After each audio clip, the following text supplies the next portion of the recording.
Les saludamos, oyentes de Radio Sefarad, aquí en una nueva edición de Identidad desde Uruguay, en la que volvemos a contar con el licenciado Rafael Winter. ¿Cómo está? ¿Cómo le va, querido amigo? Por suerte, dentro de las circunstancias especiales que estamos viviendo, estamos bastante bien y le agradezco nuevamente la posibilidad de poder, a través suyo y obviamente mis compañeros de Identidad, de poder comunicarnos con los oyentes de Radio Sefarad. Así que muchas gracias, estimado amigo. Bueno, gracias a usted, Rafael, como siempre, por atender de nuevo la llamada de Radio Sefarad y acercarnos su visión en este punto sobre esas órdenes de arresto de la Corte Penal Internacional que nos comenta hoy aquí en este programa que grabamos a finales del mes de noviembre. Bien.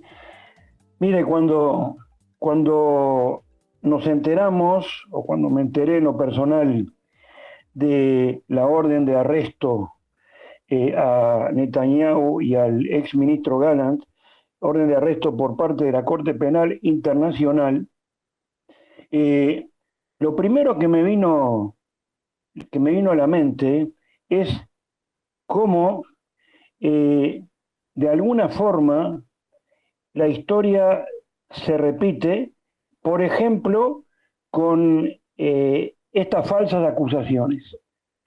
Si uno conoce aproximadamente la historia judía, sabe que especialmente a partir de la Edad Media surgieron acusaciones contra los judíos que por supuesto nunca fueron comprobadas, ¿no? Pero que la gente creía en ellas, la profanación de la hostia, envenenamiento de pozos y ríos, crimen ritual, etcétera, etcétera, etcétera. Cambian los tiempos, cambia el escenario, pero lo que de alguna forma se acusaba a los judíos individualmente o como pueblo, hoy se acusa al Estado de Israel y a sus gobernantes. Cambian las circunstancias, cambian, como dije, los escenarios, cambia la época, pero digamos, aunque el disfraz de antisemitismo es de una forma u otra, siempre la historia se repite. Con esto, obviamente, no estoy defendiendo en lo personal al primer ministro de Israel particularmente, no por esto, sino por otro tipo de razones, aunque no me quiero desviar del tema, pero ya en más de una oportunidad hemos dicho a título personal de que, digamos, Netanyahu le haría muy bien a Israel si de una vez por todas dejara el gobierno, y obviamente si pudiera ser erradicado del gobierno de una manera democrática, ¿no? Israel no admite otra cosa, pero no me quiero alejar del tema. Las acusaciones de la Corte Penal de La Haya son absolutamente disparatadas, infundadas, demuestran dualidad de criterio, como tantas veces pasa con los antisemitas, y por supuesto es un bochorno y es una vergüenza. Claro que quienes no tienen conocimiento de esto, o sea, el ciudadano común y corriente, el que no conoce lo que pasó el 7 de octubre, el que no conoce la historia anterior, el que no está al tanto de todas estas cosas, por supuesto, se basa en los titulares de los diarios, en las agencias informativas, en los noticieros, y obviamente la imagen que tiene de Israel pasa a ser muy mala, y no necesariamente el ciudadano, como decimos nosotros, el ciudadano de a pie, el común y corriente, tiene que tener algún prejuicio, a lo mejor no lo tiene, pero ve las informaciones y obviamente la imagen que se da deliberadamente de Israel es una imagen mala.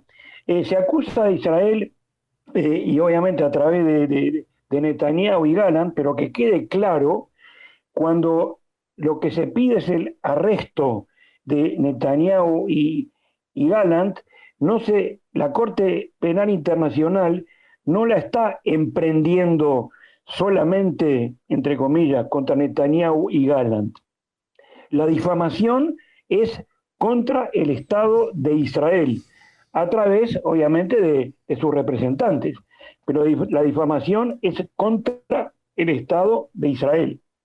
Entonces, entre algunas de las cosas que la Corte Penal Internacional acusa a Israel, entre otras cosas, por ejemplo, se refieren a que Israel causa hambruna intencionada contra la población civil. Absolutamente falso. Israel autoriza aproximadamente el ingreso diario de 200 camiones de comida y ayuda humanitaria. Lamentablemente, esos camiones de comida y ayuda humanitaria son manipulados por Hamás en su propio beneficio y en detrimento de su propio pueblo. Se acusa a Israel, por ejemplo, de impedimento de tratamiento médico. Falso. ¿Cuántos centenares o miles de niños gazatíes han sido operados, intervenidos o operados en los hospitales israelíes y pacientes adultos también? Cuando lo que se quiere decir es que Israel, el ejército soldado de Israel, ingresan en hospitales en la Franja de Gaza, y es porque evidentemente tienen la absoluta certeza de que hay terroristas escondidos ahí, como hay terroristas escondidos en mezquitas, como hay terroristas escondidos en escuelas, por ejemplo. Y como sabemos muy bien, Hamas utiliza a civiles, miles y miles de civiles palestinos, como escudos humanos. Todo eso pone a Israel evidentemente frente a un dilema. ¿Qué hacer, digamos, cuando sabemos realmente que los terroristas están, por ejemplo, en hospitales en la Franja de Gaza o en escuelas? ¿Qué hacer para minimizar el riesgo de daño a los civiles? Israel realmente intenta minimizar el riesgo de daño a los civiles palestinos. No siempre se puede. Y, por supuesto, yo digo que a mí tampoco me gusta lo que está pasando en la Franja de Gaza. ¿A quién le puede gustar? A mí no me gusta lo que está pasando ahí. Y ojalá que no ocurriera. Y tampoco me gusta cuando, digamos, civiles en el Líbano sufren las consecuencias. Pero, reitero, Israel intenta minimizarlo hasta donde puede, intenta minimizarlo, que seguramente han habido exabruptos individuales de algunos soldados israelíes, sí, seguramente los hubo, y es reprobable, pero en términos generales, Israel intenta minimizar hasta donde sea posible el daño. Israel, como sabemos, advierte en muchos lugares, antes de atacar, advierte a la población civil en Gaza para que se vayan de ahí, porque no los quiere hacer daño, pero no siempre es posible, porque los terroristas los retienen como escudos humanos, y con todo esto no estoy diciendo nada nuevo. En la condena de la Corte Penal Internacional y en lo que argumenta la Corte Penal Internacional, arranca con el 8 de octubre. Se desentiende absolutamente de la masacre contra nuestra gente del 7 de octubre. Se desentiende. O sea, condena a Netanyahu y a Gallant por lo que ocurre a partir del 8 de octubre. Se desentiende totalmente que la respuesta de Israel es como consecuencia de la masacre del 7 de octubre. Eso no se menciona a los secuestrados nuestros, nada, eso como que si no existiese, como que si el conflicto fuera generado por Israel a partir del 8 de octubre, cuando fue consecuencia de lo que los terroristas asesinos de Hamás hicieron el 7 de octubre. Y otras acusaciones más absolutamente, que realmente son totalmente absurdas, pero claro, es cuando el absurdo y el antisemitismo, disfrazado de antisionismo, se unen de una forma, de alguna manera se unen. Por supuesto, como tantas veces ha ocurrido en la historia, y por eso mencionaba al principio lo de falsas acusaciones, en la Edad Media eran falsas acusaciones contra judíos a nivel individual y contra comunidades judías.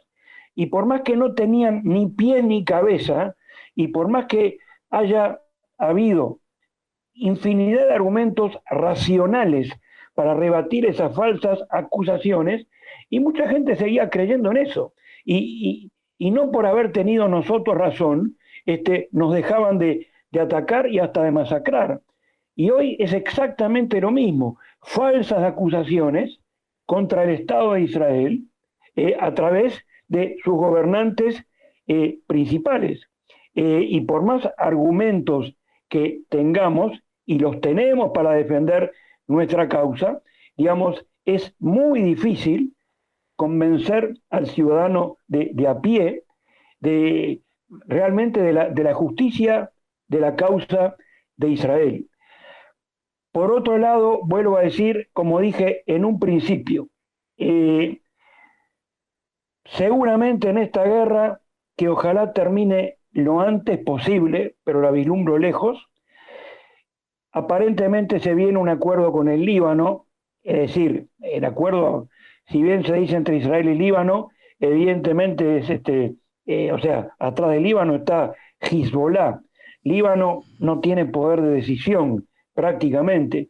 Se viene, todavía no es seguro, y obviamente que ningún acuerdo que haya va a ser absolutamente bueno para Israel. Acá hay que elegir, creo yo, aunque reconozco que me es mucho más fácil hablar a la distancia que en el lugar de los hechos, Israel tiene que elegir, como tantas veces, entre algo malo y algo muy malo, como muchas veces decimos, entre Guatemala y Guatepeor.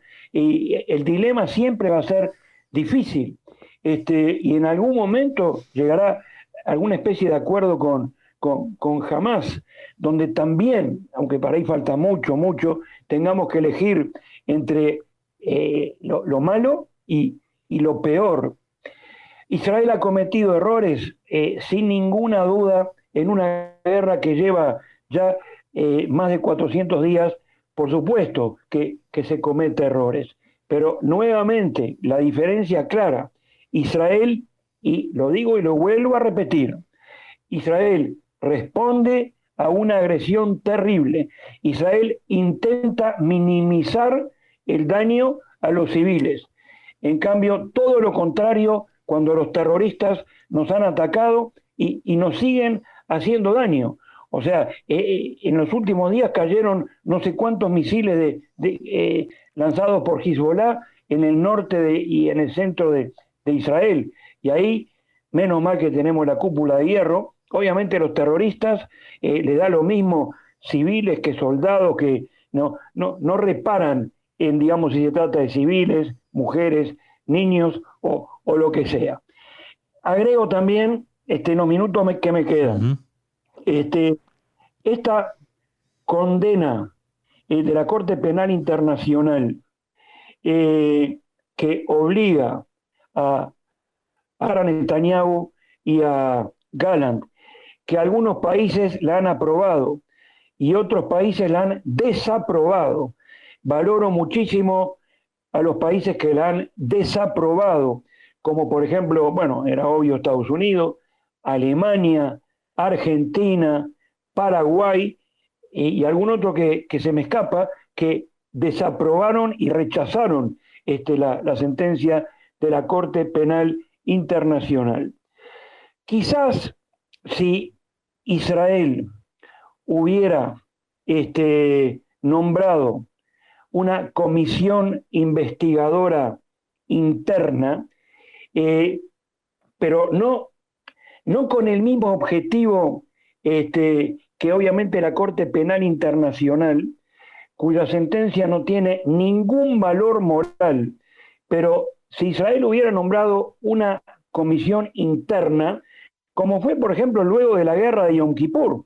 Luego de la guerra de Yom Kippur se formó la comisión Agranat, obviamente para analizar, investigar qué es lo que había pasado, cómo se llegó, digamos, a la situación de la guerra de Yom Kippur, cómo fue que nos atacaron, etcétera, etcétera. Golda Meir, que obviamente aprobó la formación de esa comisión, asumió las consecuencias y renunció. Está claro que Netanyahu es el factor fundamental, obviamente apoyado por muchos, de este gobierno de ultraderecha que tiene Israel, lamentablemente en la época de la peor crisis que vive Israel a nivel externo, desde el 48 a esta parte, tenemos el peor gobierno y la peor crisis a nivel interno. Israel debería, eso no tengo ninguna duda, y por más que esté en la diáspora lo digo, debería haber formado una comisión investigadora, por sobre todo, para ver qué es lo que pasó al principio, ese 7 de octubre. Israel no lo hizo, en algún momento lo hará, y a lo mejor en el caso de haber nombrado esa comisión investigadora interna, capaz que la Corte Penal Internacional, más allá que reitero, el valor, el dictamen de esta Corte Penal no tiene ningún valor moral, pero capaz que no hubiera ocurrido, capaz que sí, vaya uno a saber. Bueno, pues esa es una cuestión que no podemos resolver. Ya ha pasado este tiempo. Rafael Winter, gracias por sus reflexiones aquí compartidas con los oyentes de Radio Sefarad. Se nos acaba el tiempo. Nada más que decirle que le esperamos en otras ediciones para comentar otros temas y veremos qué sucede con esos acuerdos, esos ceses de fuego con Líbano.